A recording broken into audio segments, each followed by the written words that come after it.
사도행전 17장 16절에서 34절, 바울이 아덴에서 그들을 기다리다가 그 성에 우상이 가득한 것을 보고 마음에 격분하여. 이 사도 바울이 우리처럼 마음대로 했다면 아마 아덴으로 안 갔을 겁니다. 아덴은 우리가 잘 아는 아테네 아닙니까?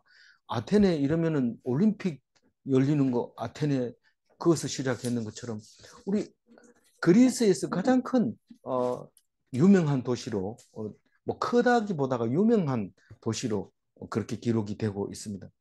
그래서 제가 이걸 아테네를 가고 싶기도 하지만 호기심이 생겨서 한번 보니까요.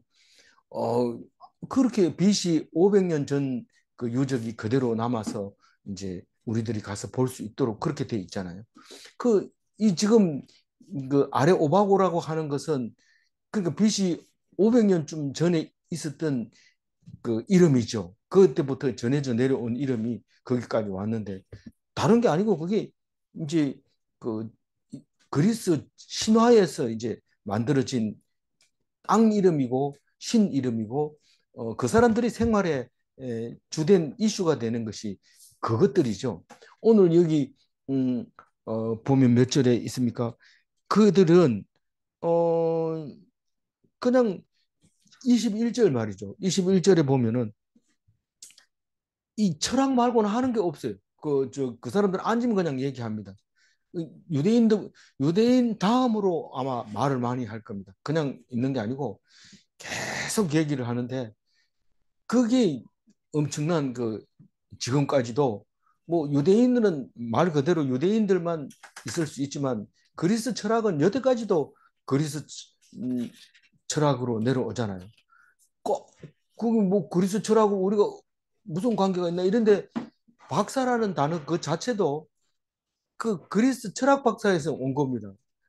필로소피라고 하는 PhD라고 하는 박사는 뭐 전기공학 박사도 그렇고 뭐 물리학 박사 무슨 그 거의 다 의학 박사 빼고는 거의 철학 박사 어떤 경지에 도달했다 그 말입니다. 그 말을 가지고 계속 생각 어디서 와서 어디로 가고 무엇을 하면서 살아야 되고 어떻게 사는 것이 인생이고 그게 철학인데 그게 그리스 사람들은 그렇게 하고 살았던 애들.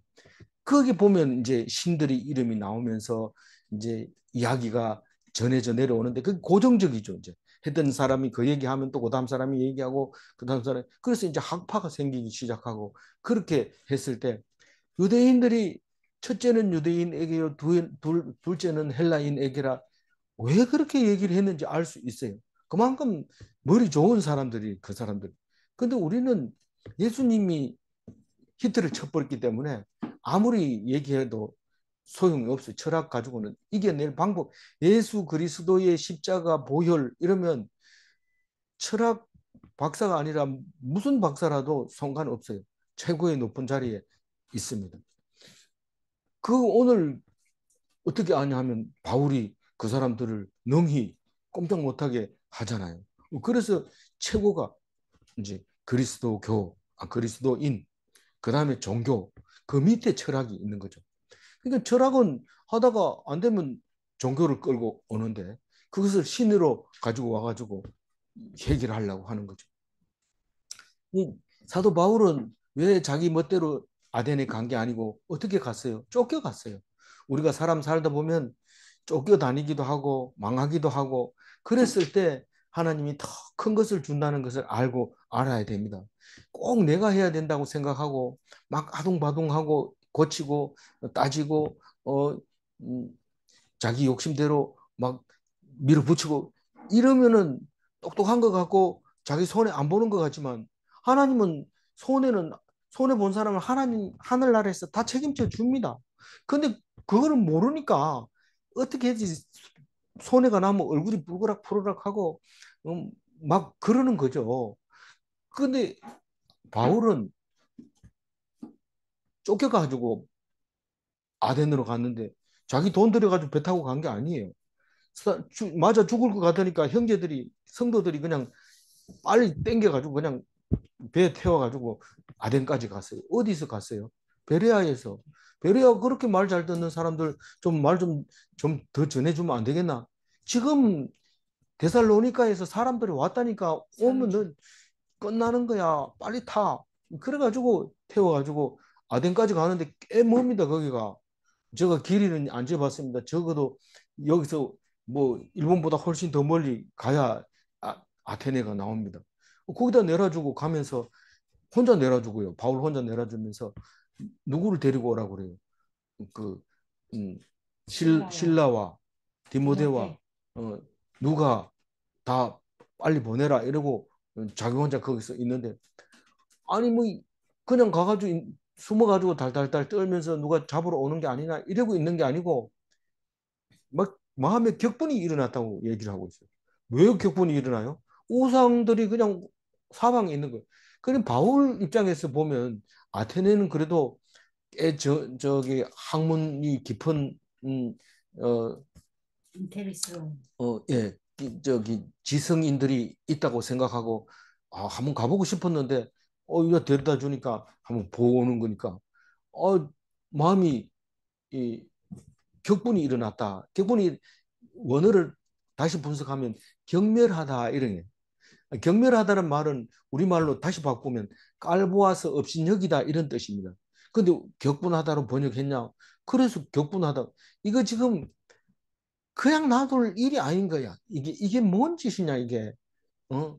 우리가 사람 좀 업신여기는 사람 깔볼 만한 사람이 있으면 경멸한다고 하면서 그냥 놔둡니까? 야, 제발 좀 그러지 마라. 어? 이렇게 얘기하잖아요. 지금 바울은 지금 그 상황이 된 겁니다.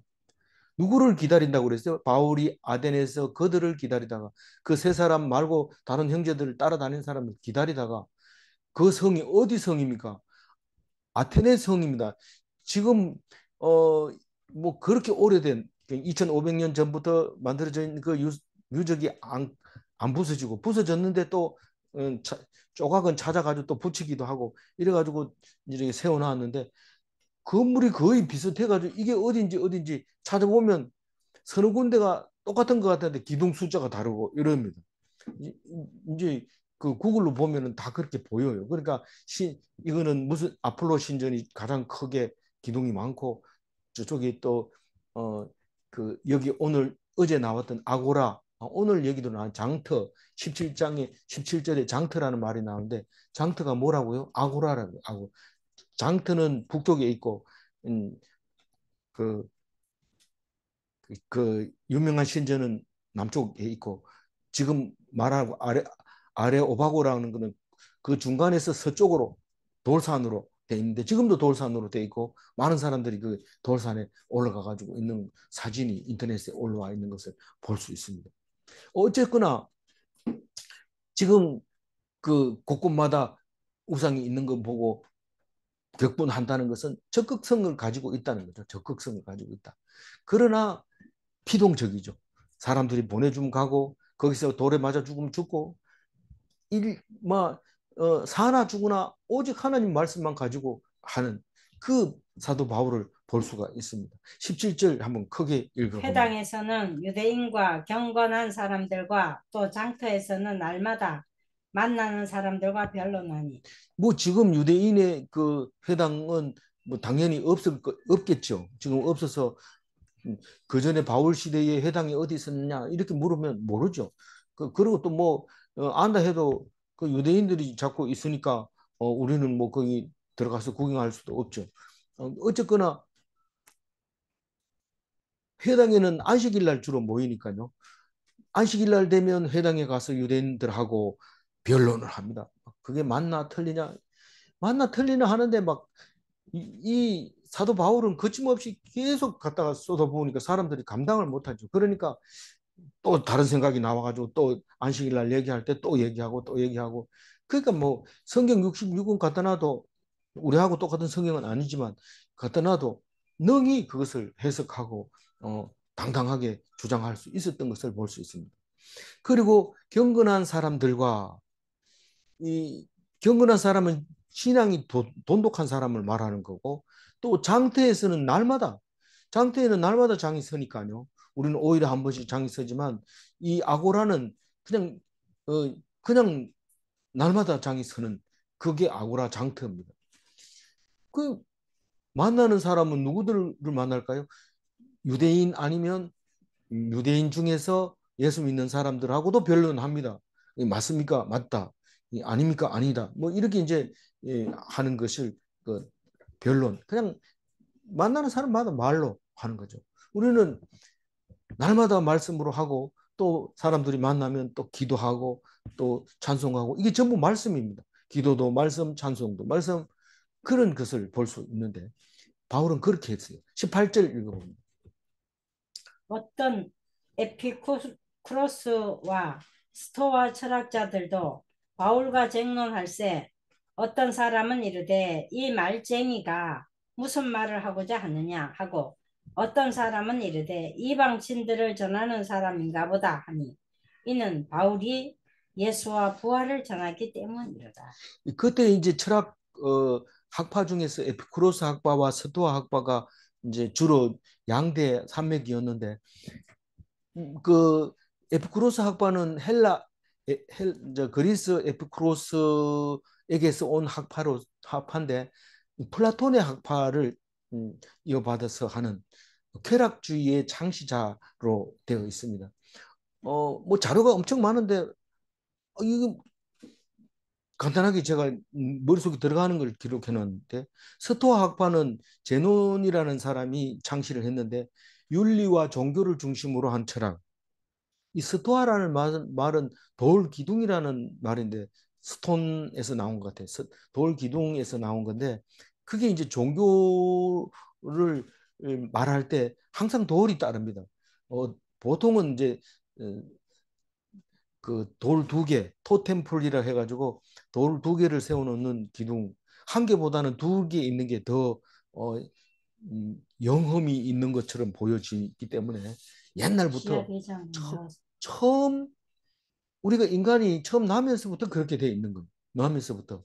예, 지금 방금 말씀하신 지하 대장군, 지하 여장군, 천하 대장군 하는 망부석도 한 개 세워놓으면 한 개 세워도 그 뭐 그렇지만 두 개 세우면 더 그런데 돌을 두 개 세우고 있었던 거죠. 그리고 어, 이 학파는 스토아 학파는 에피쿠로스 학파보다 굉장히 오랫동안 지속되어 있던 그 철학으로서 한 400년 동안 지속됐다고 해요. 근데 전성기가 바로 이그 로마 시대 때다. 로마 제정 시대 때다. 이제 그렇게 얘기하고 있습니다. 그 학파에 대해서 좀 더 공부하면 안 되겠나요? 그 정도만 알면 돼요. 우리가 철학 위에 종교 위에 기독교 이러면 모든 종교 위에 기독교가 우세하다 이렇게 얘기할 때 그럼 다른 종교가 어떻는데 하고 다른 종교를 많이 알면 기독교가 월등할 것 같이 보이지만 사실은 들어볼 필요가 없어요. 어, 그 왜냐하면 몰라도 되니까요. 어, 기본적인 것만 알면 돼요. 그러다 보면 헷갈리니까요. 그래서 그까지만 하고 있는데 그 에피쿠로스 학파와 스토아 학자들이 철학자들이 이제 그 바울과 쟁론이 시작됩니다. 원래는 쟁론할 거리가 안 되죠. 둘은 차원이 다르기 때문에 철학적인 차원과 종교적인 차원과 기독적인 차원, 예수 그리스도의 차원은 다르기 때문에 서로 쟁론할 건 아니고 어, 차원이 다른데도 불구하고 이 철학자들은 쟁론하는 것이 거의 생활화되어 있기 때문에 어, 바울이 뭐 처음 만났는데 많은 사람들이 따라가는 거예요. 돈 달라 소리도 안 하면서 그렇게 많은 사람이 따라오는 거예요. 이 보통 철학자들은 그 철학이 맞는 것 같아. 그럼 난 돈 주고 배웁니다. 요즘 우리나라에도 그게 있어요. 뭐 공중부양한다는 사람 말도 안 되는 얘기 하는데 돈 갖다 주고 한 시간 듣는데 10만 원씩 내고 그 듣는 사람이 있는데 그런 사람이 있어요. 옛날에는 그랬지 지금 그런다. 그래요. 지금도 여전히 그래요. 웃기는 거잖아요. 우리 기독교인들이 보면 웃기는 일이 한두 가지가 아니 세상 사람만 세상은 요지경 이렇게 말하는 게 아니고 기독인도 세상을 보면 이해가 안 가는 게 한두 가지가 아니거든요. 그런 근데 이 사람들은 공짜로 막 사람들을 끌고 다니니까 부러운 거예요. 부러운 거예요. 왜 부럽냐면 돈 받는 것도 중요하지만 사람이 많이 모으는 것도 중요한데 사람을 많이 모아놓으면 돈 얼마 받느냐 이러기 때문에 또 돈 받고 또 사람도 모으고 이럽니다. 그러니까 이 철학이라는 게 똑바로 안 가고 엉뚱한 데로 갈 수밖에 없어요. 근데 바울은 돈 안 받고 말씀을 전하는데 막 넘어가는 사람이 있습니다. 물론 반대하는 사람이 있고 또 그렇지만은 그것을 보고 철학자들이 신기하게 생각한 거예요. 그래서 말쟁이라고 말합니다. 우리가 천주교가 맨 처음에 들어왔을 때 무슨 얘기를 하면 막 거침이 없습니다. 무슨 얘기를 해도 말을 잘합니다. 그래가지고 싸우다가 말이 딸리면 천주학쟁이라 그래요. 천주학쟁. 천주학을 옛날에 천주교를 했잖아요. 천주학쟁이 왔다 이러면 시끄럽다 이러고 막 피하고 이랬거든요. 그만큼 말이 많았어요. 그래 말쟁이가 무슨 말을 하고자 하느냐? 누구 보고요? 바울 보고 누가요? 철학자들이. 두 철학자들이 다 그렇게 얘기했어요. 그러면 어떤 사람은 이렇게 얘기합니다. 이방신들을 전하는 사람인가 보다. 이 철학자들 그 그리스 철학자들이 볼 때는 이방신 맞지요. 그러나 어 그 유대인들은 뭐 어느 정도 인정받았다고 생각하면 유대인도 아닌 게 유대인들이 반대하는 거 보니까 이건 유대교는 아닌 게 확실하고 그러면 이방 사람들이라고 생각한 거죠. 그 이방 사람 중에서는 그렇게 또 유별나게 또 그 전도하는 사람이 있거든요. 그러니까 그렇게 생각하고 하는 이유가 바울이 예수와 부활을 전하니까 예수는 유대에서 나왔는지 모르니까 철학자들은 그러니까 또 유대 교인들이라도 안 믿으면 그게 별로 그게 안 되니까 저기 믿음이 안 되니까 예수를 전하고 부활을 전하니까 뭐 이상하다 한번 들어보고 싶다. 그게 무슨 말인지 우리 알고 안 들어야지. 그렇게 이제 생각을 하게 됩니다. 그런데 이 아레 오바고라고 하는 곳에서 그 얘기를 듣습니다. 왜냐하면 그 아레 오바고라고 하는 곳이 이 그런 사람을 분별하고 판단하는 그곳이기 때문에 그렇습니다. 보통은 이 아고라에서 일이 일어나는데 특히 이 바울에 대해서 이야기 들을 때는 아레 오바고로 갑니다. 이거는 이제 판단을 내려야 되기 때문에 그렇습니다. 거기는 사람이 많이 없습니다. 뭐 그러니까 걸로 가는데 19절을 일단 읽어봐요. 그를 붙들어 아레오바고로 가며 말하기를 내가 말하는 이 새로운 가르침이 무엇인지 우리가 알 수 있겠느냐? 아레오바고로 가며 이랬지만은 붙들어 가지고 아레오바고로 데리고 갑니다. 거기서 우리 단판 지어보자. 우리가 시끄럽게 하는데 네 말이 맞는지 우리 말이 맞는지 한번 해보고 우리 말에 대해서 대답을 못하거나 네 말이 시시하면 그건 여기 이 아테네에서 나가라. 이런 말을 하는데 그거 다 얘기 못하고 19절처럼 그냥 네가 말하는 네가 말하는 이 새로운 가르침이 무엇인지 우리가 알 수 있겠느냐. 이 말은 우리말로 번역해는 좀 어색하지만은 그것이 어떤 것인지 알려줄 수 있겠소? 이렇게 한 거예요. 이 공동 번역에서는. 그러니까 굉장한 의심을 가지고 무슨 말인지 좀 들어보자 이런 뜻으로 지금 말하고 있는 겁니다. 20절 읽어보세요. 내가 어떤 이상한 것을 우리 귀에 들려주니 그 무슨 뜻인지 알고자 하노라 하니. 그러니까 네가 어떤 이상한 것을 우리에게 들려주니 그 무슨 뜻인지 알고자 하노라 이러니까 원어를 가지고 안 다치게 하려고 그대로 번역하다 보니까 이런데 새 번역에서는 이렇게 해요. 네가 도대체 생소한 것을 우리한테 자꾸 말하고 있는데 도대체 그것이 무엇인지 알고 싶소 이렇게 번역을 했어요. 그러니까 그걸 그러면 이 아고라에서 하면 안 되냐? 근데 아래 오박으로 가야 된다. 거기는 조용할 뿐만 아니라 거기서 단판을 지어서 네가 이 아테네에서 물러갔으면 좋겠다 하는 뜻을 가지고 있습니다. 왜 아레 오바고는 그런 그 의미를 가지고 있는 장소냐 하면은 아레 오바고는 아레스의 구렁이라는 뜻인데 아덴 거의 지금 말하면 아테네의 북쪽에 있지만 그 그보다 더 아고라가 있기 때문에 전체로 보면 정 가운데 이 산 능선이 있습니다. 그, 음, 그, 근데 거기 왜 아레스가 누구냐 하면 옛날 헬라 시대 때 BC 그러니까 기원 전에 신 이름이 아레스라는 군대 신이 있었는데 그 사람이 바다신 이름은 포세이돈 아는 사람은 알죠. 영화가 나와 있으니까 바다의 신 포세이돈의 아들을 살해하기 위해서 거기서 열린 첫 심판 장소라서 거기를 아레스의 구렁 아레오바고라고 부른다고 해요. 그러니까 너무 오래됐으니까 그 민둥산 돌산을 사람들이 다 알고 있는 거죠. 그래서 아덴에서 가장 오래된 법정 회의 장소라고 말하고 그 아크로폴리스 그러니까 그 아폴로 신전 있는 쪽에서 보면 서북 쪽에 있는 산인데 구글에서 보면 잘 보여요. 그 높이가 110m, 15m 정도 되는 석회암 벌거숭이 군흥인데 북쪽은 높은 산이 깎아지른 절벽이 있고 밑에는 부성한 수목이 있고 동남쪽에는 계곡이 얕아서 말 안장 모양으로 이렇게 굽이 돌아서 아크로폴리스로 연결되어 있는 자연 안반의 1m 높이 계단에 의 폭 1m짜리에 20m 계단 돌 계단이 있어서 정상까지 계단으로 올라가게 되어 있는데 거기서 재판을 행하는데 거기 가면 돌대가 두 개가 딱 있는데 하나는 악행의 돌, 하나는 비정의 돌 이래서 원고와 피고를 놓고 거기서 쟁론하고 재판을 내렸던 곳인데 왕의 자문 기관이었던 장로회에서 그렇게 하는 것이 유래가 됐는데 정치적, 종교적 모든 사건을 거기서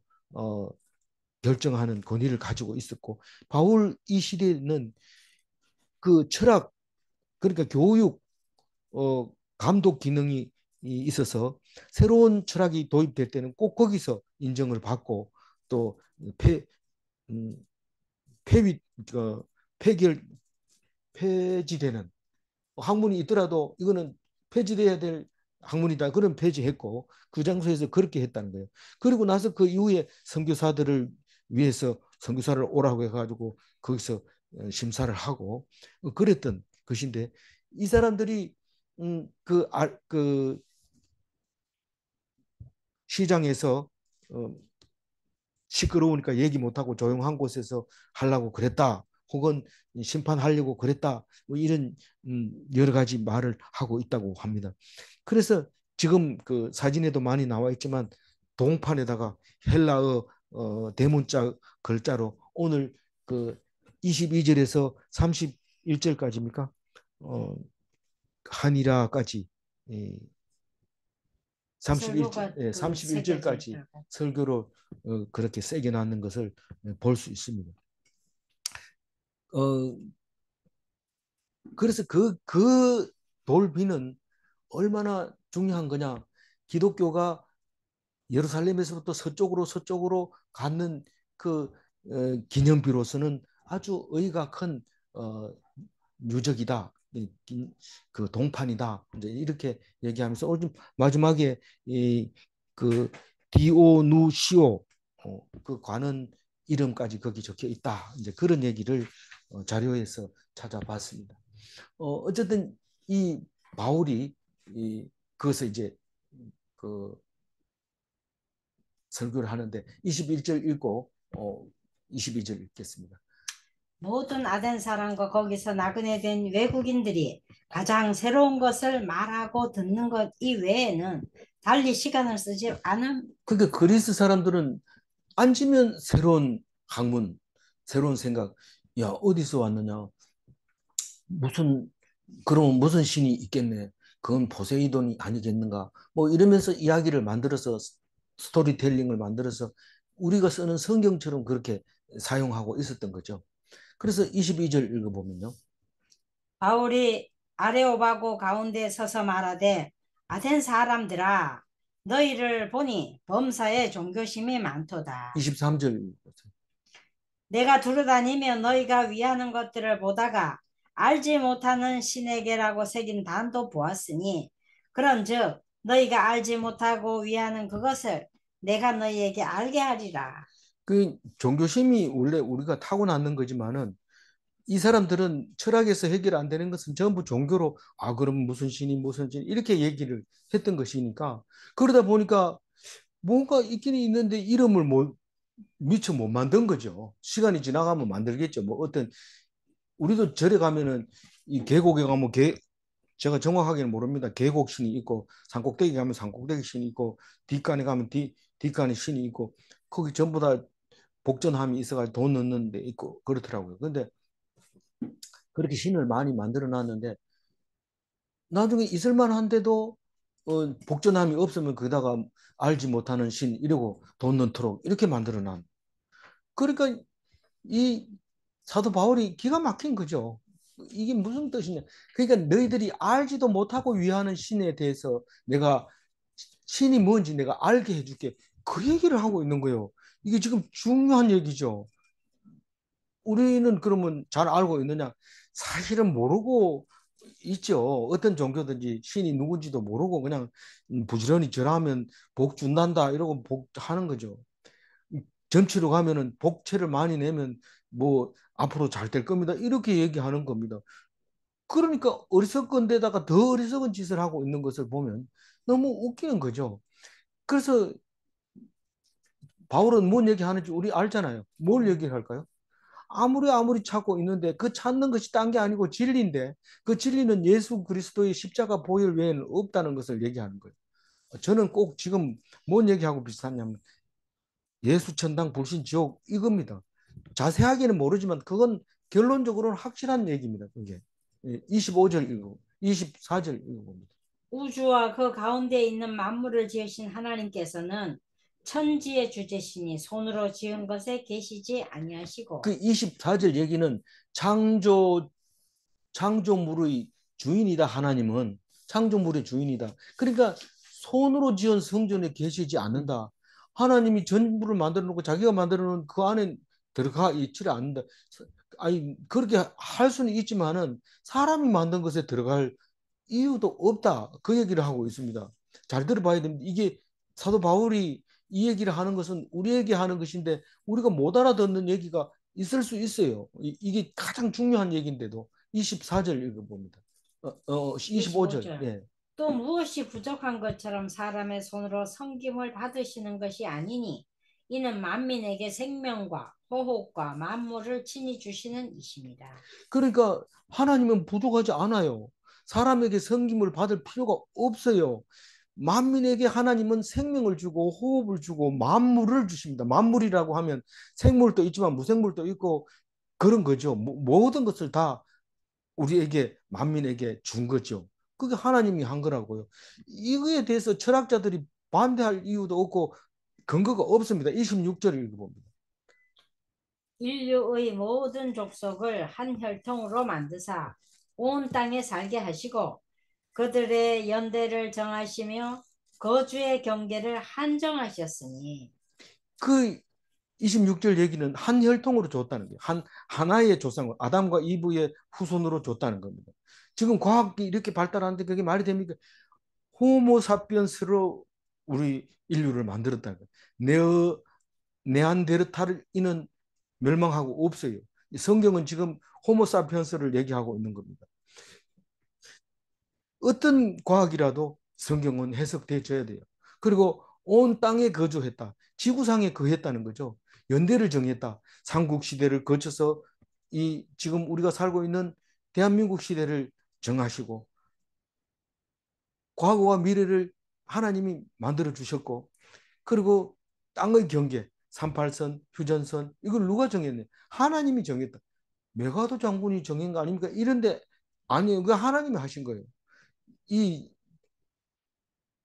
유대인의 하나님, 예수님의 하나님이 다 그렇게 한 거예요. 27절 읽어봅니다. 이는 사람으로 혹 하나님을 더듬어 찾아 발견하게 하려 하심이로되 그는 우리 각 사람에게서 멀리 계시지 아니하도다. 요 27절 얘기가 어렵거나 아니면은 슬쩍 지나가거나 아니면은 애매하게 들릴 때가 있어요. 27절 얘기는 왜 그렇게 저도 뭐 말좀 돼 있느냐 하면 하나님을 찾아서 알게 하려고 그렇게 만들어 놓았다는 겁니다. 그러나 철학적으로 그런 식으로 해결 안 하면은 어떤 종교도 해결이 안 됩니다. 그럼 다시 말해서 하나님이 우리를 찾아 발견하게 하려고 그렇게 했다. 다 인정합니다. 그리고 우리 각 사람에게서 하나님이 멀리 떨어져 있는 게 아니다. 이 얘기는 여러 번 얘기하죠. 뭐 하늘의 멀리에서 가져온다든가 바다 깊은 곳에서 가져와 가지고 이게 하나님 말씀이다. 이렇게 귀하게 내놓는 그런 하나님이 아니라 우리와 함께 계시고 우리 속에 계시고 우리 안에 계신다는 그 말을 하고 있는데 27절 얘기가 잘 느낌이 안 와. 이러면 28절 읽어보면 됩니다. 28절 읽어보면. 우리가 그를 힘입어 살며 기동하며 존재하느니라. 너희 시인 중 어떤 사람들의 말과 같이 우리가 그의 소생이라 하니. 우리가 그의 소생이라는 말은 시편의 2장 7절에 오늘 내가 너를 낳았도다 이 말입니다. 하나님이 우리를 낳았다고 시편에서 얘기한 아니 시편에서 얘기한 거는 그럼 누군지 찾아가지고 그 사람이나 섬겨라 그 사람이 말 잘하네 이러면서 했을 수 있지만 이 시편은 오래전부터 쓰여졌을 뿐만 아니라 특히 이 편은 누가 썼는지도 모를 뿐만 아니라 우리는 그것을 성경으로 읽고 있기 때문에 우리는 하나님의 아들이라는 것을 알고 특히 우리가 같이 매일매일 묵상하는 사람은 하나님의 아들인 것을 굳게 믿고 하나님 아버지에게 기도하지요. 그런데 예수님은 더 확실한 시편을 이야기합니다. 82편 6장 7절에 보면은 너희는 신들이며 그런 얘기를 하고 있습니다. 그런데 우리는 거기에 대해 별로 관심이 없습니다. 그래 얘기했구나. 그런데 그 얘기를 하면 누가 혼낼까요? 종교 지도자들이 혼냅니다. 목사가 혼내고 또 장로 권사들이 니 미쳤나? 네가 무슨 신이라고 예수님이 신이지 이렇게 얘기하는데 예수님은 우리를 그렇게 말하고 있는데 우리 그래 얘기하면 혼납니다. 그러니까 편안하게 살고 싶으면 그냥 입 다물고 있습니다. 그러나 바울과 같이 목숨을 내놨을 때는 이 말을 내놓고 합니다. 그 얘기를. 28절은 무게가 엄청 무거운 말입니다. 29절 읽어봅니다. 이와 같이 하나님의 소생이 되었은즉 하나님을 금이나 은이나 돌에다 사람의 기술과 고안으로 새긴 것들과 같이 여길 것이 아니니라. 네. 우리는 하나님의 자녀로서 하나님을 섬기는 하나님을 우상과 같이 여길 것이 아니다. 하나님을 우상은 섬기잖아요. 우상을 섬긴다 이러잖아요. 섬기는 우상같이 여길 것이 아니다. 하나님을 우상처럼 여기는 사람이 누가 있냐? 하나님처럼 여기지. 아니 막 11조 안 내면 막 죽는다 벌 받을 것 같고 주일날 안 가면 벌 받을 것 같고 이게 하나님을 우상처럼 여기는 거예요. 그럼 네 멋대로 하면 그 하나님을 잘 섬기는 거냐? 그게 아니라 교회에 열심히 나가는 것보다 더 중요한 것은 네 속에 하나님이 함께 하시는 거. 그것이 더 중요하다는 겁니다. 함께 한다는 게 뭡니까? 하나님이 나하고 일심동체라는 겁니다. 똑같이 하나님 생각하듯이 그렇게 생각하라는 거죠. 30절 읽어봅니다. 알지 못하던 시대에는 하나님이 간과하셨거니와 이제는 어디든지 사람에게 다 명하사 회개하라 하셨으니. 이 개역 개정 성경을 쓰면서 좀 안 쓰는 말은 좀 안 썼으면 좋겠는데 이게 이런 것들이 강과 이런 것들은 잘 안 쓰는 말이잖아요. 그럼 새로운 사람들은 잘 모릅니다. 이거는 무슨 말일까요? 어, 그냥 통과시켜 내버려 줬어. 뒀다 이 말이에요. 내버려 뒀다. 내버려 뒀다는 거는 하나님이 우리가 하나님을 몰랐을 때는 뭐 바위를 믿든지 나무를 믿든지 뭐 이렇게 나무를 깎아서 믿든지 그건 내버려 뒀다는 거예요 하나님이. 근데 이제는 뭡니까? 예수 알았어. 그리스도가 우리의 진리이고 하나님의 아들로서 대신해서 죽으신 거 그 말을 들은 이상은 이제는 회개하라고 했다는 거예요. 하나님 사람에게 다 명하사 회개하라 했다. 이제는 누구에게나 회개하라고 명령했으니 31절 이는 정하신 사람으로 하여금 천하를 공의로 심판할 날을 작정하시고 이에 그를 죽은 자 가운데서 다시 살리신 것으로 모든 사람에게 믿을 만한 증거를 주셨음이니라 여기 하니라. 31절이 마지막 절이기 때문에 결론적인 얘기잖아요. 예, 이게 나누어서 제가 말합니다. 택함을 입은 자에게 택함을 입은 자에게 증거가 되었다는 거예요. 정하신 자. 이제는 택함을 입은 자에게 증거가 되었다. 무슨 말이냐 하면 이게 아무에게나 증거가 되는 건 아니고 심판 택함을 입은 자에게 심판 날이 딱 정해져 있는데 그 사람이 회개하면 심판 날에는 구원을 받는 것이고 승리하는 날입니다.